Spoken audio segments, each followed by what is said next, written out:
Hello everyone, welcome back. This is part 2 of my series on my Boer War RAMC impression. In this video we're going to go over some of the uniforms and clothing items that I have.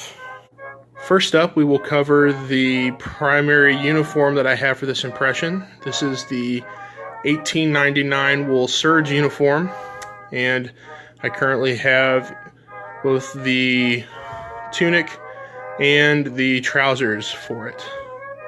The 1899 wool serge frock has a 5 general service button front closure, has a single hook and eye neck closure with a leather backing tab.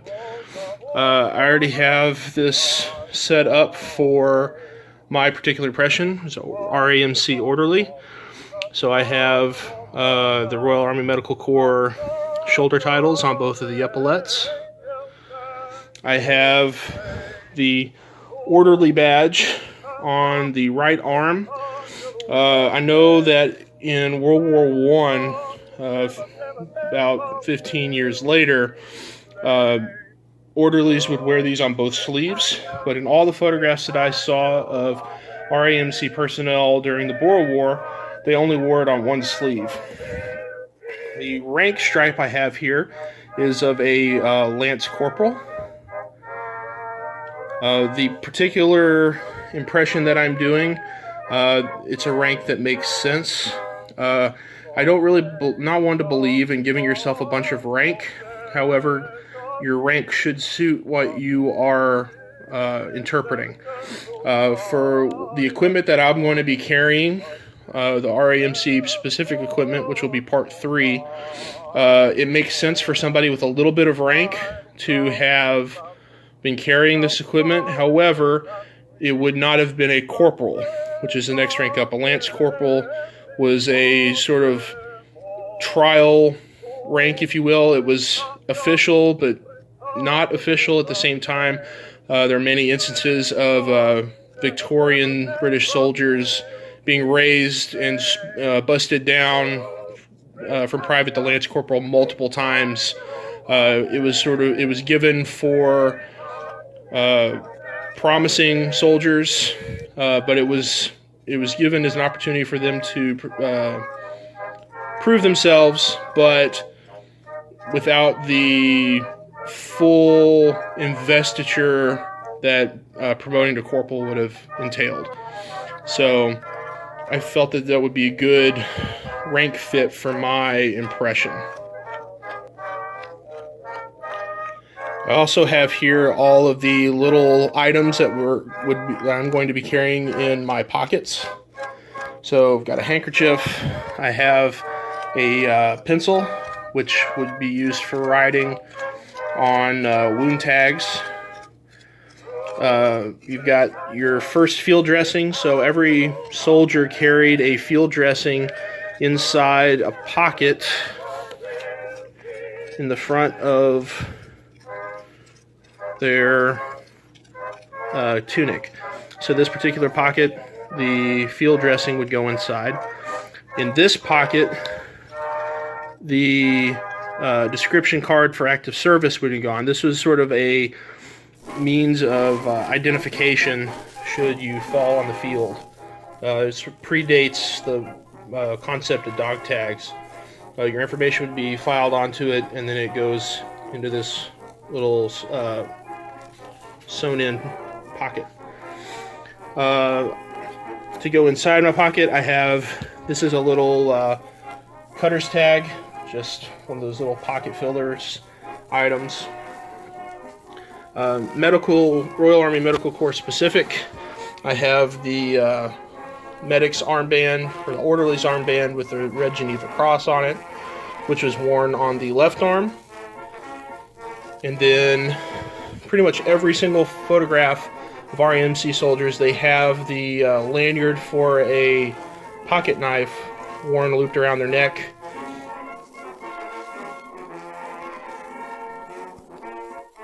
And then the knife itself is carried inside a breast pocket. The trousers are the 1899 wool serge. I currently have white cotton British Army issue braces on them. It's got a button front. It's got two side seam pockets.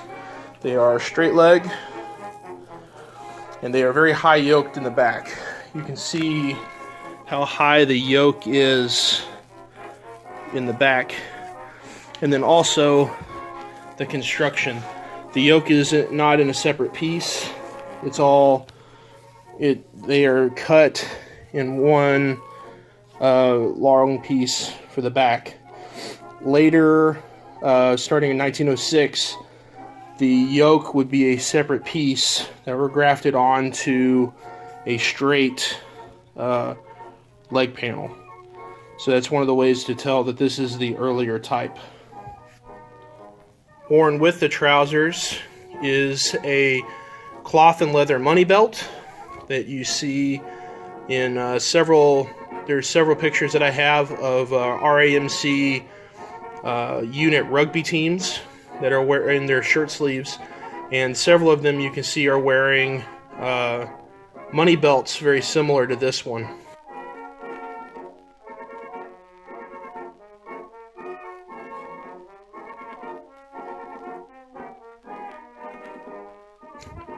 The little pouch here would have carried coinage. I have my personal collection of Victorian era British coinage. They're not the best condition, and this probably represents way more than the average soldier would have had, but it is my collection, and at least some of that would be carried in my money belt for my impression.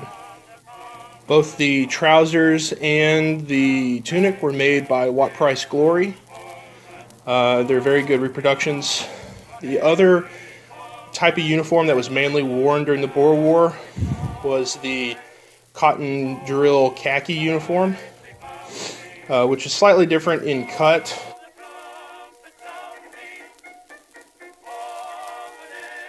I do not have one of these uniforms. I'd love to have one eventually, but for now, my serge uniform will do. I have two types of shirts that are representative of the main types that you see in period photographs. One being the issue military, what they call a grayback shirt. A gray wool flannel shirt was issued to British soldiers basically starting in the 1820s and carrying through all the way to right before and during World War II. The time periods that these are most associated with are the late Victorian and especially the First World War. There was a bit of variation between the Victorian and World War I shirts. This is a representative of a Victorian example. It's gray, it has the band collar with a collar stud, and most importantly, down at the bottom of the placket, there is no name tape. On the later World War I examples, there would have been a piece of white fabric, long rectangle of white fabric there, that a soldier would have stamped his name onto. But for the late Victorian period, they didn't have those. And so that's the first type of shirt. The second type of shirt that you see in photographs are basically civilian shirts. Stripes like this are a very common pattern that you see in photographs of soldiers. This one is just a sort of a Henley style, like grandpa shirt that you can get on several different places online. It's just a cotton material. I swapped the buttons out with bone buttons. It's got a 4-button placket, but just a civilian shirt from the late Victorian era. This shirt was a reproduction Victorian grayback shirt that I bought from Soldier of Fortune in the United Kingdom.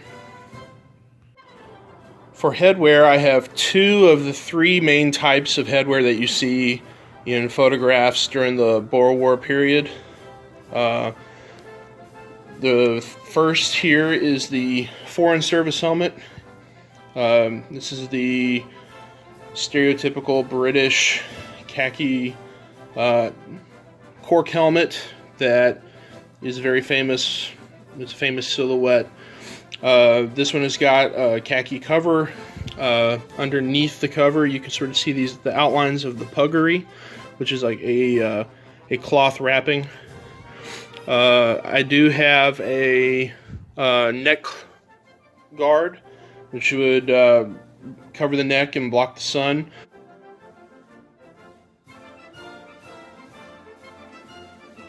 Got the leather chin strap.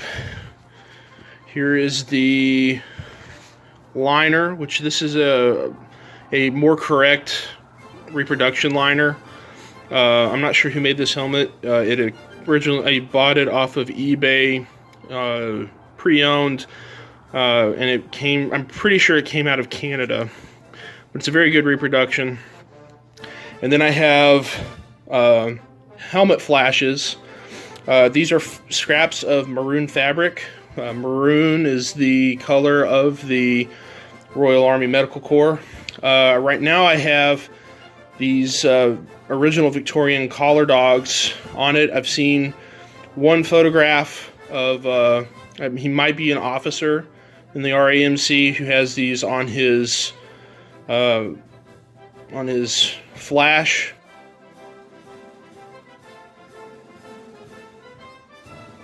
I'm not sure whether I'm going to keep that.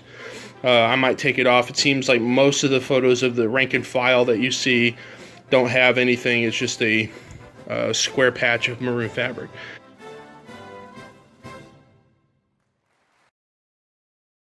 And then it's mirrored on the other side. The second piece of headgear I have is the dark blue side cap. It's got general service buttons, and then this is a original Victorian era cap badge. These were pretty ubiquitous issue item. Everybody would have been issued one. You see in lots and lots of photographs.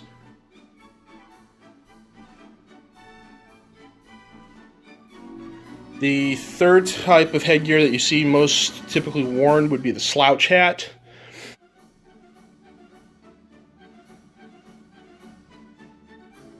I have one on order. I'm still waiting for it to arrive. So I will eventually have an example of one, but I currently don't have one. For footwear, have a couple different types of socks. They're 100% wool socks. Brown, gray. I think gray was the official issue color, but pretty much any sock would have been accepted and worn, especially by the soldier if they had had socks or something sent from home. The boots, these are a pair of British ammunition boots. I think that they were sold as World War I boots. The thing to look for when looking for a pair of boots is you don't want there to be a cap on the toe. A few, hobnails, heel irons, general construction. You can see there's a separate heel piece, the two sides, and then single piece upper. I can't remember where I bought these. I don't know whether, I think they might be What Price Glory. The boots are what you would call ladder laced. And then the puttees, these are marketed as taupe spiral officers fox puttees from What Price Glory. They are the proper khaki wool color that are perfect for Boer War. And then these would have been wrapped up around, starting from the ankle, working your way up the calf. and worn by all soldiers, officers, and enlisted alike. For cold weather equipment, there were two main types. You had issue and what they called comfort items. The typical issue item for cold weather gear that was issued by the British Army was the greatcoat. So this greatcoat, it's got a 5-button front closing. It's got a collar hook. The back has got a belt with a couple of small general service buttons and a big box pleat, and I'll show you that here in a second. This particular coat is a modern RAF Guards coat that I modified. Replaced the buttons. The original collar, instead of a collar hook, had a piece of fabric that was velcroed across that I replaced with a hook and eye. It originally had epaulets that I removed. It also had a really nasty nylon liner that I removed from the inside.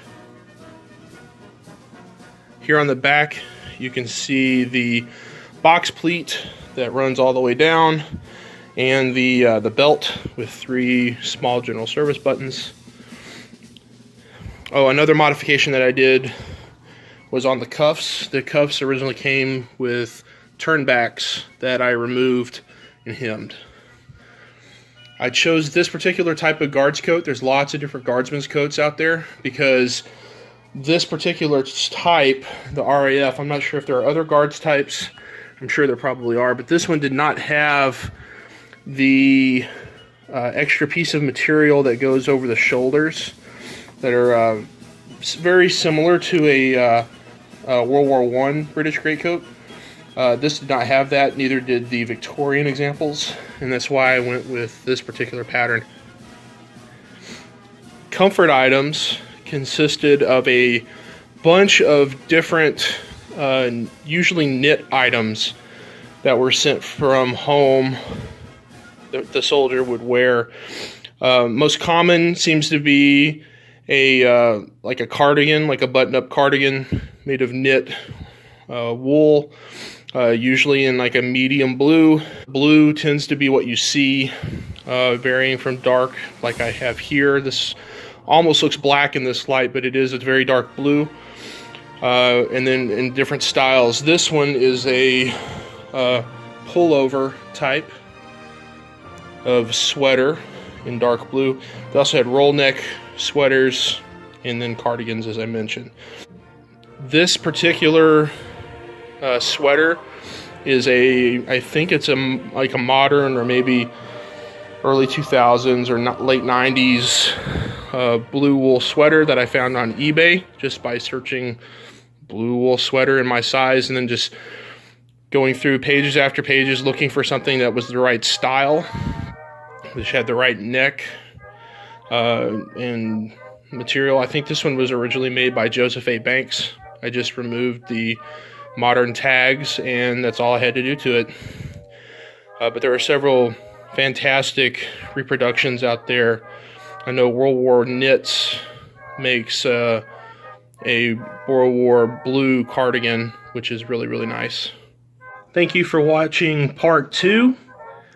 It will probably be some time before part 3 is completed, which will be my Royal Army Medical Corps specific equipment.